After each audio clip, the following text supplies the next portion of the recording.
சரிகமபா பவித்ரா அவர்கள பத்தின ஏகப்பட்ட நியூஸஸ் வந்து நம்ம பார்த்து வந்துட்டு இருக்கோம். அந்த வகையில சமீபத்தில அவங்கள பத்தின ரொம்பவே எமோஷனலான ஒரு தகவல் சோசியல் மீடியால வெளிவந்திருக்கு. அது என்ன அப்படிங்கிற கம்ப்ளீட் டீட்டெயில தான் இந்த ஒரு வீடியோல நம்ம பார்க்க போறோம். சரிகமபா நிகழ்ச்சி ரசிகர்களால மிகப்பெரிய அளவுல வரவேற்பு பெற்றிருக்கு அப்படின்னு தான் சொல்லணும். பல சீசன்கள கடந்து ரொம்பவே வெற்றிகரமா போய்க்கிட்டு இருக்கு. சீனியர் சீசன் 5 இப்ப ரொம்ப நல்லபடியா போய்க்கிட்டு இருக்கு. இதுல கலந்துக்கிட்ட பவித்ரா அவர்களுக்கு மிகப்பெரிய ஒரு ரசிகர் கூட்டம் உருவாகியிருக்காங்க அப்படின்னு தான் சொல்லணும். அண்ட் பவித்ரா அவர்கள பத்தி ஏகப்பட்ட செய்திகள் வெளியாகி வந்துட்டு இருக்கு. அந்த வகையில சமீபத்தில அவங்களோட ஃப்ரெண்ட்ஸ் வந்து நெறைய விஷயங்கள் பவித்ராவ பத்தி ஷேர் பண்ணியிருக்காங்க. குறிப்பா அவங்க என்ன சொல்லியிருக்காங்க அப்டின்னா, பவித்ரா வந்து ரொம்ப ஒரு அமைதியான பொண்ணு. அவங்க எல்லாத்துக்கிட்டயுமே அவ்ளோ சீக்கிரம் பேசிற மாட்டாங்க. பட் பேசிட்டாங்க அப்டின்னா ரொம்ப க்ளோஸா இருப்பாங்க. அவங்களுக்காக என்ன வேணா பண்ணுவாங்க.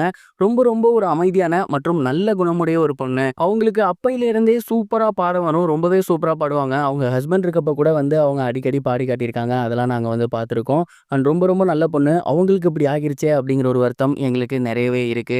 அதே மாரி இவங்க கண்டிப்பா பெரிய ஆளா வருவாங்க அப்படின்னு எதிர்பார்த்தோம். நெனச்ச மாதிரியே இவங்க ஜீ தமிழ் சரிகமபால வந்து கலந்துக்கிட்டு, இப்ப நல்லபடியா பாடி வந்துட்டு இருக்காங்க. இதெல்லாம் நினைக்கும்போது ரொம்பவே சந்தோஷமா இருக்கு. அவங்க லைஃப்ல பார்க்காத கஷ்டமே கிடையாது. அவ்வளோ கஷ்டப்பட்டுருக்காங்க. அவங்களோட வீடு கூட பார்த்தீங்கன்னா, மிகப்பெரிய அளவுல மாடி வீடெல்லாம் கிடையாது. குடிசை வீட்ல தான் தங்கியிருக்காங்க. அவங்க ஹஸ்பண்ட் இருக்க வரைக்குமாச்சும் அவங்களுக்கு தினசரி ரூ. 1000 வருமானம் அப்படின்னு வந்துட்டு இருந்துச்சு. அவங்களோட ஹஸ்பண்ட் மறைவுக்கு அப்புறம் அவங்க ஒரு ஆள் தான் வேலைக்கு போயிட்டு அவங்க குடும்பத்த பார்த்துக்க வேண்டிய சூழ்நிலை. அவ்வளோ கஷ்டப்பட்டாங்க. அந்த கஷ்டத்துக்கு இடையிலயும் அவங்க ஹஸ்பண்ட் ஆசைப்பட்டாரே அப்படின்னு நிறைய விஷயங்கள முயற்சி பண்ணிக்கிட்டே இருந்தாங்க. அதோட ஒரு பலனா இன்னைக்கு அவங்களுக்கு ஜீ தமிழ்ல ஒரு வாய்ப்பு கிடைச்சிருக்கு.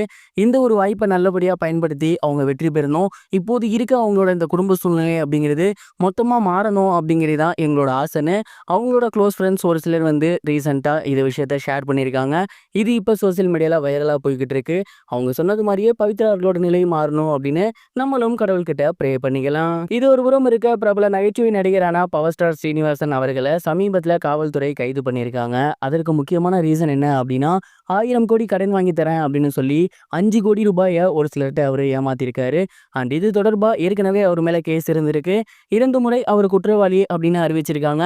ஆனாலும் தலைமறைவாகவே அவர் இருந்து வந்துட்டு இருந்திருக்காரு. இந்த முறை மறுபடியும் அவர் மேல வந்து கேஸ் வந்திருக்கு. விசாரிச்சு பார்த்துட்டு அவர் அந்த 5 கோடியை வந்து ஏமாத்திருக்காரு அப்படிங்கிறது தெரிய வந்திருக்கு. மேலும் அந்த ஒரு 5 கோடி ரூபாய் பணத்தை அவரோட சொந்த செலவுக்காகவும் மேலும் பட தயாரிப்புக்கும் ஈடுபடுத்தியிருக்காரு அப்படிங்கிறது தெரிய வந்திருக்கு. 5 கோடி ரூபாய் காசுக்கு அபராதம் கட்டணும், 5 கோடி ரூபாயும் கொடுக்கணும், அப்படி இல்லைன்னா ஜெயிலுக்கு போகணும் அப்படிங்கிற மாதிரி வந்து அவருக்கு வந்துட்டு தண்டனை கொடுத்துருக்காங்க. அண்ட் இப்போ பார்த்தீங்கன்னா போலீஸார் பவர் ஸ்டார் ஸ்ரீனிவாசன் அவர்களை அரெஸ்ட் பண்ணியிருக்காங்க. 1000 கோடி ரூபாய் வாங்கி தரேன் அப்படின்னு சொல்லி 5 கோடி ரூபாயை பவர் ஸ்டார் ஸ்ரீனிவாசன் அவர்கள் ஏமாத்திருக்குது சோசியல் மீடியால பயங்கர வைரலா போய்கிட்டு இருக்கு. நிறைய கான்ட்ரவர்சியில அடிக்கடி அவர் சிக்கிறாரு. இந்த ஒரு விஷயத்தை பத்தி நீங்க என்ன நினைக்கிறீங்க? உங்களோட தாட் என்ன அப்படிங்கிறத மறக்காம கமெண்ட் பாக்ஸ்ல ஷேர் பண்ணுங்க. இதுவரைக்கும் கனெக்டிங் டிவிக்கு சப்ஸ்கிரைப் பண்ணனா மறக்காம சப்ஸ்கிரைப் பண்ணிக்கங்க.